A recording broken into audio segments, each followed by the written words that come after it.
Okay then, vinyl community. As promised, I'm back with my best top albums, the top 40 albums from the 80s. I've already done 40 to 21, and I'm going to now go into the top 20. I bet you're holding your breath. Got my book handy as usual. 20. Stone Roses, the debut album by Stone Roses. Many people say this was released in the back end of '79. It really wasn't available really for the general public until the beginning of 1980. Well, what more can you say about this album? It's the best they ever did, and it caught the world by storm. And I Want to Be Adored, and I Am the Resurrection. Say no more. It's just an absolute classic. 19, I've got Erotica by Madonna. I was in two minds here. I love Madonna. It took some time for me to love her, I must admit, but I was had a toss-up really between a toss-up. Don't you love the language? I was having to choose between Erotica and Bedtime Stories. They're very much of a muchness. I think Erotica's the best album, but Bedtime Stories has got the best track, Take a Bow. But I've gone for Erotica anyway. It's just full of hits. Deeper and Deeper comes to mind, and of course the title track and Fever. It's packed with great dance tunes. At 18 then, Discipline by King Crimson.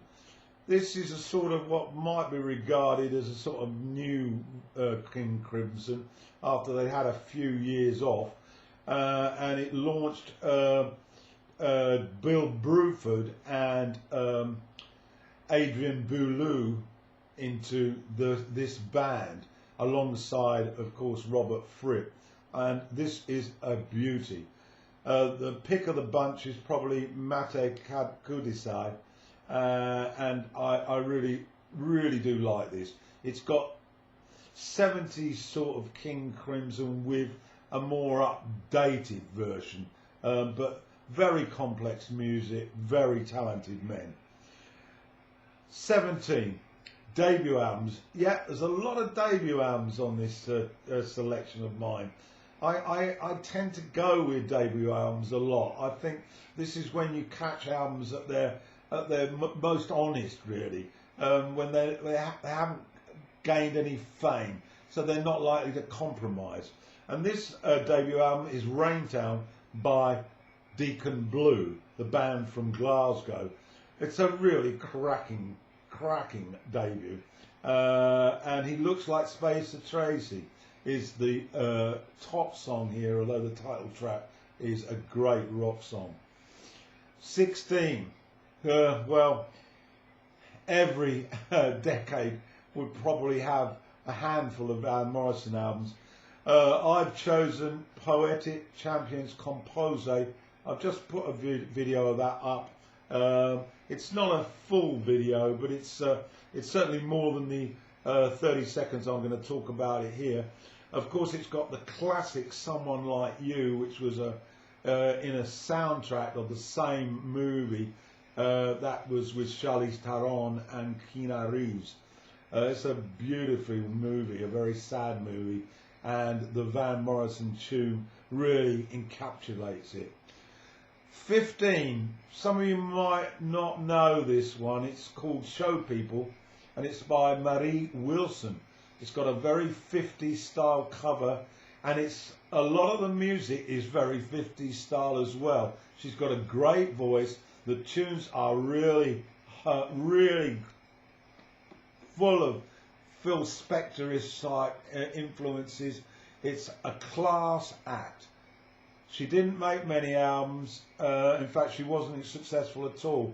But I absolutely adore this album. It's called Show People. It was released in 1983. We're up to 14 now, and it's the debut album by Morrissey. This coincided just about a little while after the Smiths decided to throw it all in. Viva Hate, it's got the ephemeral suede head on it, and Late Night in Magdalen Street is another particular favourite. So to number 13, and this is Graceland, Paul Simon's venture into African music. It's a absolutely delightful set. I like the style, the Simon's sort of cute little vocals and interesting storylines, along with that South African beat. Brilliant. Moving on to a little bit more of a world flavour is my selection at number 12. It's Rio Mormont by David Byrne. This again was his debut album. Always been a fan of David Byrne back in his Talking Heads days, and this really was spot on for me. He'd gone around South America and Central America. He'd adopted themes from all over the place and put it to that Talking Heads type rhythm, and it's an absolute dream of an album. Dirty Old Town, Women versus Men, plus all the Latin style songs with Latin titles. We're up to 11 now, and it's The Queen is Dead. This, I feel, is probably the best album by the Smiths, although they didn't really deliver a poor one. Big Mouth Strikes Again and the epic title track are the highlights. So into the top 10, Steve McQueen by Prefab Sprout. I have to say, the first time I heard this album, I fell in love with it. The sound, the Paddy McAloon sound, and of course the hits, Goodbye Lucille, Bonnie, and probably the best of all of them, When Love Breaks Down. It's a gem, a lovely album by a great band. Very English, of course. Well, talking about English, my number 9 selection, and this was probably the most difficult that I had to make. It was an album by Elvis Costello. Throughout the whole of the 80s, every release by him I considered to be up there almost as the best of the year. But I'm going for Trust, 1981, just ahead of Imperial Bedroom and Punch the Clock. Well, New Lace Sleeves, one of the greatest songs he's ever written as far as I'm concerned. And then Watch Your Step, and Clubland, of course, a big hit.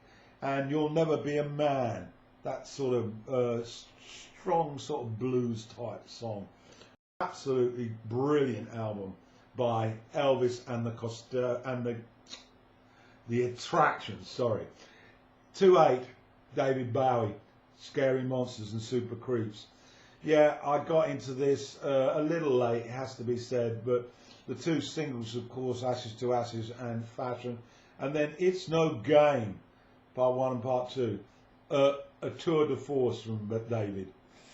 We're now at number 7 then, and this is Squeeze, another one I had a great problem with choosing one album, but I've gone for Argy Bargy from 1980. I think this was possibly their 3rd, maybe their 4th album. And Pulling Muscles from the Shell opens it up, and Another Nail in the Heart, and well, it's all full of classic British pop songs with great British stories. That's why they're so good. Number 6, this is Remaining Light by Talking Heads. I mentioned David Byrne earlier.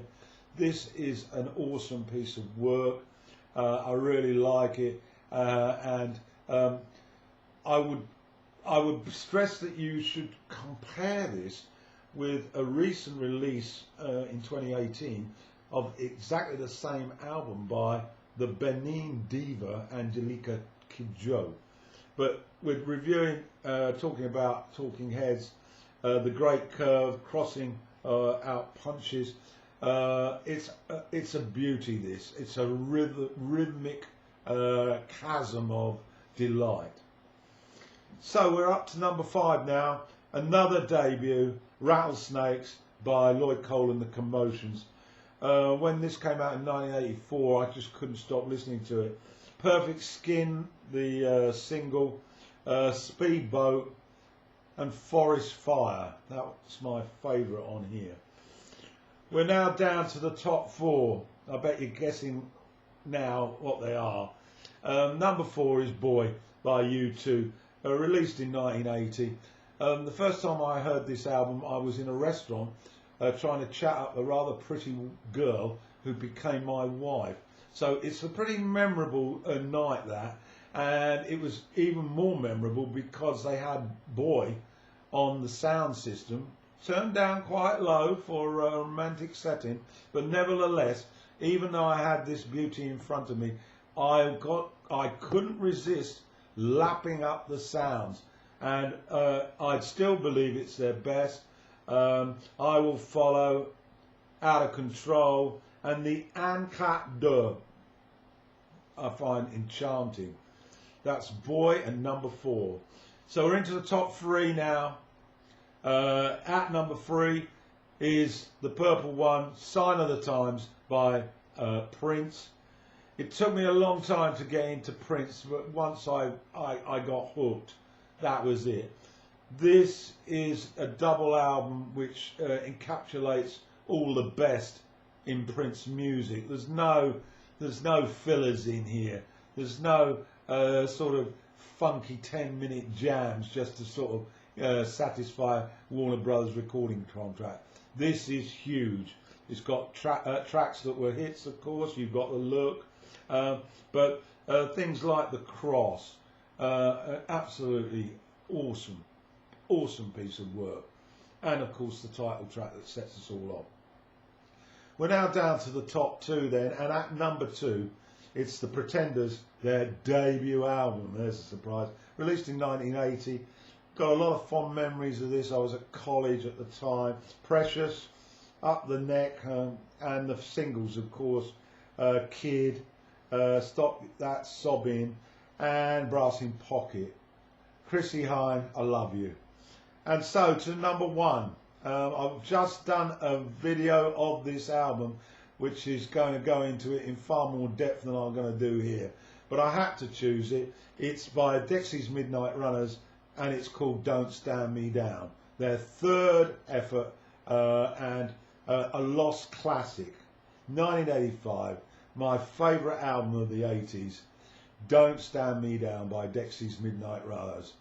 Well, if you like Northern Soul, if you like Celtic music, you've got the best of both worlds here. So anyway, I hope you enjoyed those 2 videos. I'm going to have a bash at 70s next, but I'm going to try and do all the decades through to this decade, which will obviously feature 2010 to 2019, probably by the end of the year.